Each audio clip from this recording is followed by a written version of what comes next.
बॉलीवुड की पहली फिल्म राजा हरिश्चंद्र जो कि 3 मई 1913 को रिलीज की गई थी, जो दादा साहब फाल्के ने बनाई थी, जो भारतीय सिनेमा की पहली पूर्ण लंबी फिल्म थी। यह एक म्यूट फिल्म थी, यानी कि इसमें आवाज नहीं दी गई थी, लेकिन इसमें सबटाइटल रखे गए थे जो कि मराठा और हिंदी में थे। आज हम राजा हरिश्चंद्र फिल्म से जुड़ी हुई कुछ बातें आप लोगों के साथ शेयर करने वाले हैं। दादा साहब फाल्के ने इस फिल्म को बनाने के लिए अपनी बीमा पॉलिसी और अपनी पत्नी के जेवर तक गिरवी रख देते, क्योंकि उनके पास इतनी धनराशि नहीं थी कि वह इस फिल्म को पूरी कर सके। इस फिल्म में करीब 15,000 रुपए का खर्चा आया था फिल्म बनाने में। वैसे तो 15,000 रुपए आज के ज़माने में कोई इतनी भारी रकम नहीं है, लेकिन 1913 में यह बहुत बड़ी रकम मानी जाती थी, इसलिए उन्होंने अपनी बीवी के सारे जेवर गिरवी तक रख देते, फिर जाकर इस फिल्म को कंप्लीट किया गया था। बहुत ही कम लोग जानते होंगे कि इस मूवी में जितने भी किरदार है सभी के सभी पुरुषों ने निभाए हैं। जी हाँ दोस्तों, इस मूवी में कोई भी औरत का किरदार नहीं निभाया गया है और ना ही इसमें कोई औरत थी असली औरत।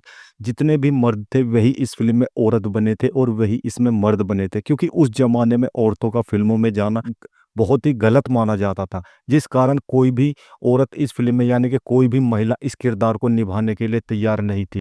राजा हरिश्चंद्र में तारामती का किरदार निभाने वाले उनके खुद के रसोइया थे, जो कि उनके लिए खाना पकाया करते थे, वह भी एक पुरुष थे।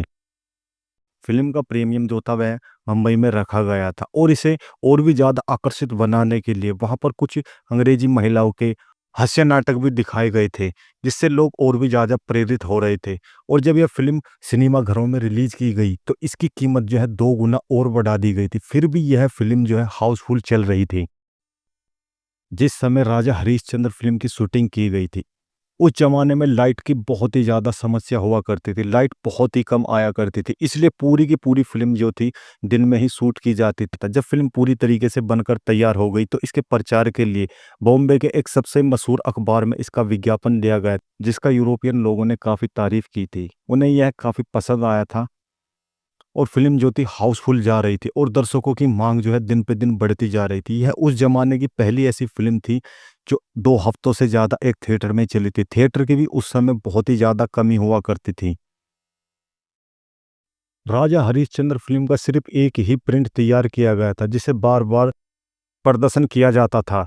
उस समय सिनेमा घरों में जो भी फिल्म होती थी, जैसे कि मैंने बताया, सिर्फ 2 हफ्ते ही चलती थी, जिस कारण दादा साहब फाल्के को काफ़ी डर था और उनको लगता था कि इस फिल्म से खर्चा भी पता नहीं निकलेगा या नहीं निकलेगा। फिर भी उन्होंने इस चीज़ का काफ़ी रिस्क लिया, लेकिन फिल्म जो है काफ़ी लोकप्रिय हुई और इस फिल्म ने बहुत अच्छा बिजनेस भी किया था। दादा साहब फाल्के की पत्नी सरस्वती बाई ने फिल्म के निर्माण में बहुत ही ज़्यादा महत्वपूर्ण भूमिका निभाई थी। उन्होंने केवल ना कि अपने गहने गिरवी रखे, बल्कि सेट पर खाना बनाना, कॉस्ट्यूम तैयार करना और फिल्म की प्रिंटिंग में भी मदद की थी। उनके बेटे बालचंद्र ने भी बाल हरिश्चंद्र का किरदार निभाया था। फिल्म की शूटिंग जो है मुंबई के दादर और आसपास के इलाकों में की गई थी। उस समय खुले जंगल और खेतों का इस्तेमाल सेट के रूप में किया गया। दादा साहब फाल्के को मौसम और रोशनी की समस्या का सामना ना करना पड़े, इसलिए वह पूरी की पूरी शूटिंग जो है प्राकृतिक रोशनी में करते थे। कई बार तो बारिश की वजह से जो है शूटिंग को टालना भी पड़ा था। दादा साहब फाल्के ने फिल्म में पौराणिक कहानी को चुना, क्योंकि वे चाहते थे कि भारतीय सिनेमा की शुरुआत भारतीय संस्कृति से हो। उन्होंने उस जमाने में तकनीक तो विदेशी अपनाई, लेकिन फिल्म का पहलू जो अपनाया वह भारतीय संस्कृति वाला निभाया। यह फिल्म स्वदेशी आंदोलन का भी एक हिस्सा मानी जाती है।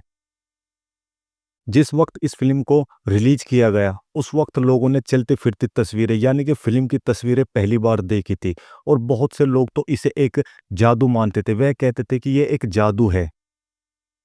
और जब इस फिल्म में राजा हरिश्चंद्र की कठिनाई को दिखाया गया तो बहुत से लोग तो ऐसे थे जो भावुक होकर रोने भी लगते थे।